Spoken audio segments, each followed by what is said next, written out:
as you approach it from this angle, Yeah. it's very familiar. Okay. It's a body that you would recognize as a sensual form.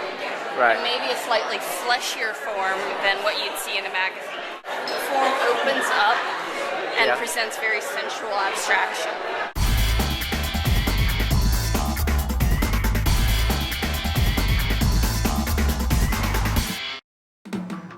This is Don Stewart, the artist at artistchronicle.com. The Green Hill Center's Embodiment exhibit includes the sculpture of Holly Fischer.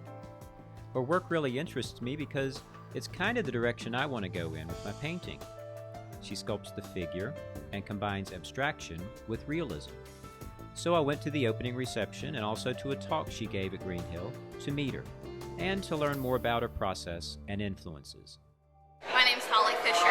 My medium is ceramic sculpture. I use a low-fire white clay. I'm influenced by what it feels like to be a woman and how women navigate the world, particularly the Western culture where being a woman involves being looked at on a regular basis and judged by how one looks. The culture wants us to be sexual. They want us to be beautiful, but then when we fulfill those roles, we're also sort of degraded as being manipulative, weak. There are just a lot of pejorative words that are also associated with femininity. Dramatic, unstable, needing of being rescued. And so with my sculptures, what I'm trying to do is both present the familiar, what you would expect when seeing a female form, Right. with an abstraction of some of the more visceral feelings that come about when you actually own that body. So my forms aren't as idealized as, say, the models on the covers of magazines. They're a little fleshier, and they open up to have these abstractions. This could be interpreted as dissection. So the form is coming apart. We're actually entering the form. So we're going inside. Or it could be ornamentation. This is another form of femininity. It's very fluid. So it's femininity without all the expectations, without the measuring tapes, without the I fit or don't fit. There aren't too terribly many artists that take on enormous ceramic forms that are coil constructed. I start out by working with a maquette, which is a small three-dimensional model. They fit in the palm of my hand, and I work out my composition completely with the maquette. Sometimes I do use live models.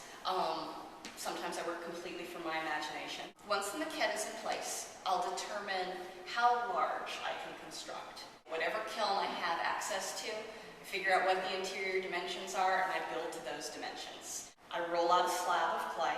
I cut a slab, dimensions matching the footprint of my maquette, but on a larger scale, and then I hand roll coils, and I work in concentric rings. So if you can imagine, and this is actually two parts, so there were two slabs, the slab that's under this breast and the slab that's under the form here. Got the little maquette so I know where I'm going. Coils follow the contour of that slab.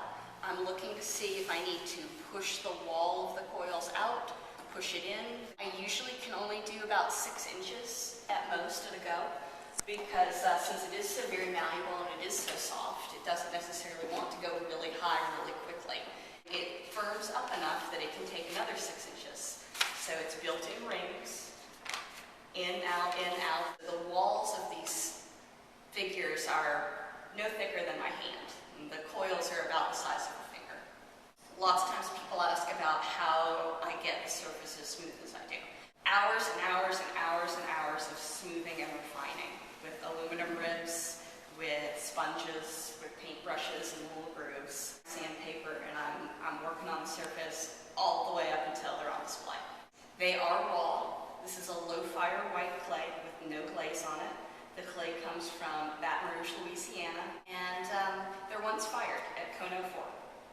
As a sculptor, do you have sculptors that you have looked at from the history of art? My sculpture influences range in a good 500-year spectrum. Michelangelo and Bernini are obviously classical references. Rome is my favorite spot because of Bernini.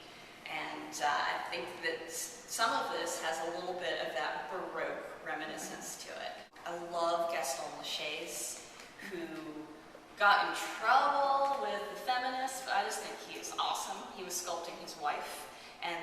really celebratory sculptures of his wife, but they are a little difficult, some of them are a little bit touchy, and he really opens it all up. Louise Bourgeois, I think, is just an absolutely amazing contemporary female sculptor. Really deals with the body in sort of a visceral way, where it's seduction and repulsion, and that tension is very appealing to me.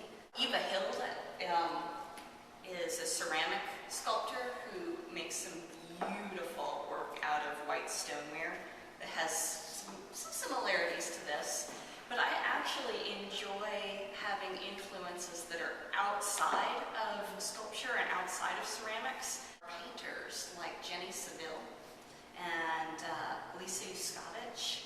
I think both of those women are doing some really interesting things on gender and perception, especially Jenny Saville. If you don't know her, look her up. She does these bizarre self-portraits. Photographers are also strong influences. I love Cindy Sherman. I love Robert Mapplethorpe, like Edward Weston.